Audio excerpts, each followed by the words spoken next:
Hi guys, I'm going to go through how to make these perspective grids in Photoshop to achieve these drawings. Namely, I'm going to focus on this upper one where these two starbursts are actually way off the page to either side. The effect of that is that when the two vanishing points are actually on the page like this, see how it creates kind of like a really wide angle, sort of fishbowl lens type view. And this drawing, there's just something really odd about it. It is technically following the conventions of two-point perspective. I have made it so that these angles do go back to these points, but there's just something not really quite right about it. That's not actually how we'd see it. If you were standing there in that corner, you would see it more like this. So this is the one we're going to do here. So let's pop into Photoshop. I am going to go quite quickly. So please just make sure that you are pausing the video to action each of the steps rather than letting it run. I have made an A3 page, a fresh page. You should know how to do that. I'm not going to cover it in this video. It is A3, it is landscape, it is 150 pixels per square inch. I've turned on rulers, so under view at the top, hit rulers, so pause and do that, and these will appear. I've clicked inside this to drag a guide down, and I've dropped it somewhere between 100 and 1200. You can see that on the left-hand side, vertical ruler. So pause and do that. The reason I've got it down low is because you would have learnt by now that for a view, a human eye feeling like view, it's best to just have that horizon line from the bottom only a third up your design rather than right dead in the center. And then the last thing is we're zooming out, Control minus, Command minus on a Mac. We're zooming out literally about this far because we need to hit that starburst on both sides. So pause and just take care of that. Come back here. We're going to go left-hand side to the tools. You'll have most likely the rectangle showing. You click on the little arrow to expand it and hit polygon tool. So pause and do that. Come back up along the top. We want to have these settings here. So just pause, look at them. We've got no fill. We've got just a red stroke. We've put in 1 PT, that's 1 point. These are just left as is. We come along to starburst. We want 100 bursts, 100 points on our star. So put 100 in. And we're coming here and just making sure this matches those previous settings. It's 1 point. It's a light red line. You could use a cyan line as well. I might actually use a cyan. I'll use a red line because it'll just be more obvious to you. But a cyan line is really common in drawing and graphics. Down the bottom here, we're going to click from center. So the starburst, we make it, bursts from the center, and we're going to leave this a ratio of 1%. So pause and make sure you have all these settings, or rewind and make sure you have all these settings applied to the polygon shape. Right. So now that we're back, I'm going to start this polygon shape. My cursor is, and I'm not going to tell you where exactly. I mean, it's just like somewhere out here.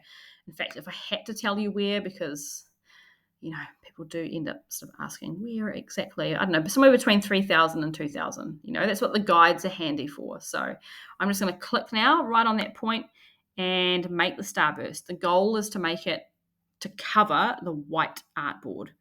I'm not so concerned about what's happening out here, but to cover the full artboard. With that done, we are just going to come straight over here to the layers on the right-hand side. So pause and take care of that. Come back to the layers, right-click on it, duplicate layer, call this VP2. And then again, duplicate, and we'll call this VP3. We can then go back to the original and actually just call that VP1.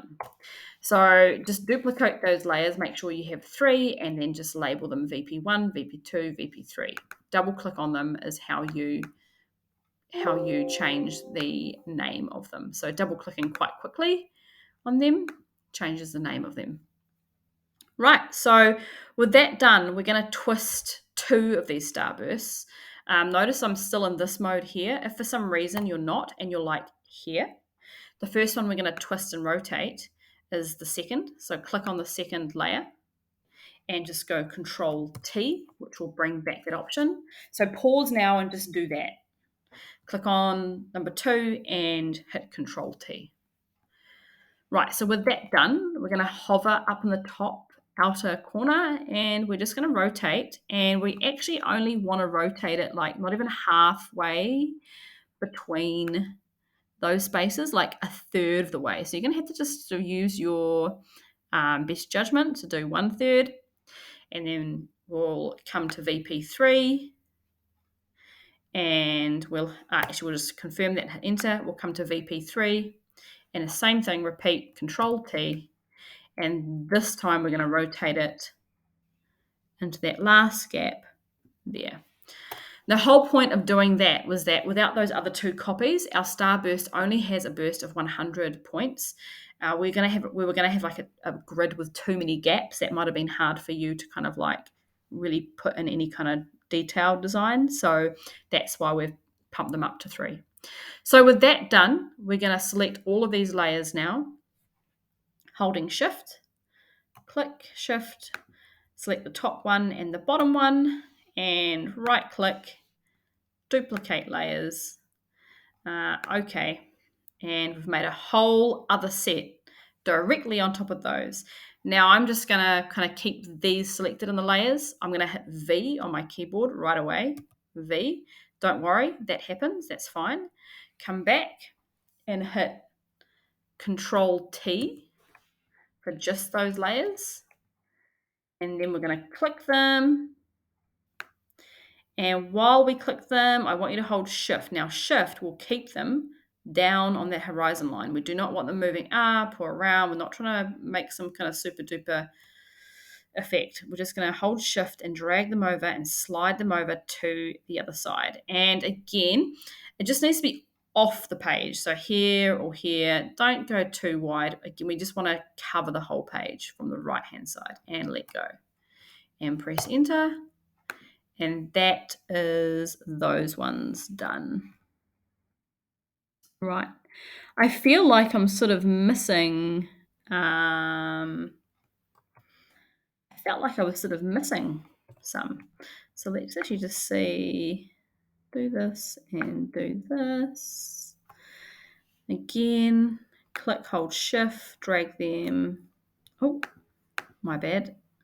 Let's do that again. Hold Shift, select those. What didn't I do? And then click.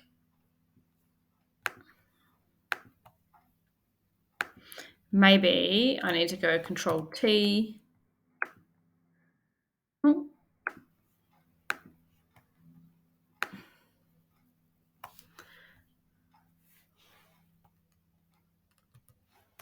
Okay, Control T, and then move them. Right, so definitely need to hit Control T before dragging them over. And let's just do that again.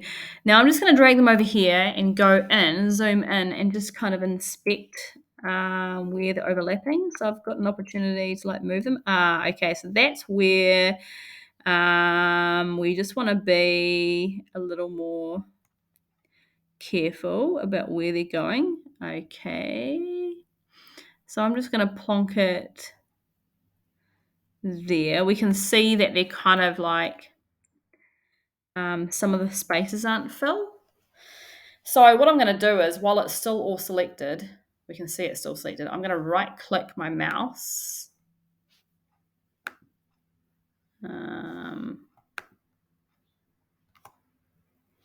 Control T.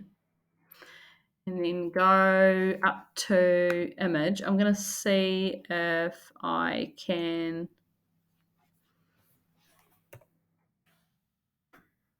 actually flip those around and see if it makes a change to, in fact, rather than flipping them around, I might just hit Control T and hold Shift while I rotate them around full 180. Right, and then zoom in and see if that's made a difference. Kind of, yeah, sort of. All right, that looks all right. And then we're just going to hit enter. So the outcome is this. You've got a giant grid It looks pretty trippy like this. We can see the horizon line, and we can see what will be ceilings, we can see what will be ground. And we'll stop there and then come back to the next video of where we draw our shapes on this. If you want to draw by hand, you could do this in a black line and print out the sheet to slide it underneath your Zeta paper, and try drawing by hand. I might have some of those printed for you.